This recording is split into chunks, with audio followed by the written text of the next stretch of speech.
बिस्मिल्लाहिर्रहमानिर्रहीम। अस्सलाम वालेकुम व्यूअर्स, मैं हूं डॉक्टर नगीना शहजादी, बच्चों की चाइल्ड स्पेशलिस्ट और मैदा जिगर आंत स्पेशलिस्ट। उम्मीद है आप लोग सब खैरियत से होंगे और बच्चे भी खैरियत से होंगे।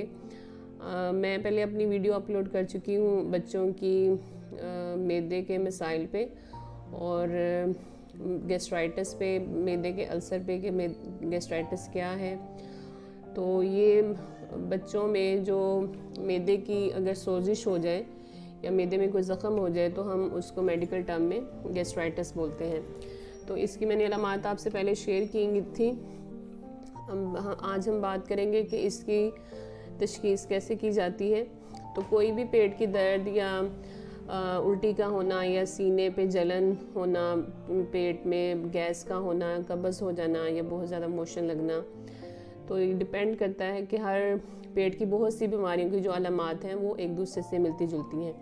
तो इसकी हम तशख़ीस किस तरह से करते हैं? एक तो पेशेंट की प्रॉपर हिस्ट्री होती है, उसकी डाइटरी हैबिट्स देखते हैं और उसका लाइफस्टाइल क्या है, फ़िज़िकल एक्टिविटी कितनी है, इन चीज़ों को, इन पैरामीटर्स को भी देखा जाता है। इसके अलावा अगर ये सिम्टम्स जो हैं बहुत ज़्यादा लंबे अरसे के लिए परसिस्ट कर रहे हैं कि 5-6 माह हो गए या साल हो गया, बच्चे के सिम्टम्स ठीक नहीं हो रहे या ऑफ एंड ऑन बच्चे को ये प्रॉब्लम चलता रहता है, तो इन प्रॉब्लम्स को एड्रेस करना बहुत ज़रूरी है।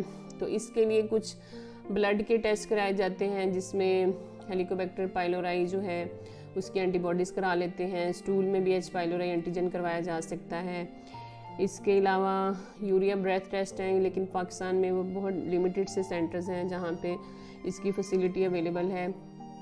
फिर कॉस्ट के इश्यूज़ आ जाते हैं कि एक्सपेंसिव टेस्ट हैं तो ज़्यादा लोग उसको अफोर्ड नहीं करते।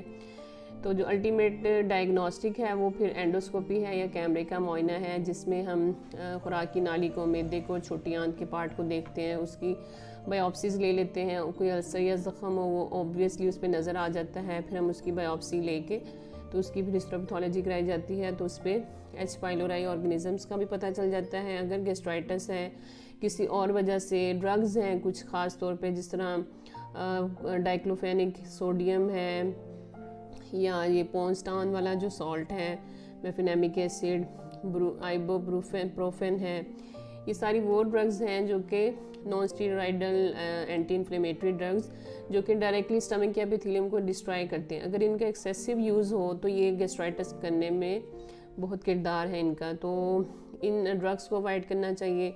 फिर कोल्ड ड्रिंक्स जो है वो बहुत एक्सेसिव अगर यूज़ की जाएँ, चाय का बहुत ज़्यादा इस्तेमाल, अल्कोहल का इस्तेमाल, तो स्मोकिंग जो है, ये सारी चीज़ें इफ़ेक्ट कर रही हैं बॉडी में डिफरेंट गैस्ट्रोइंटेस्टाइनल सिस्टम को, जिसकी वजह से बहुत ज़्यादा मैदे के अमराज की शरह में डे बाई डे इजाफा होता जा रहा है।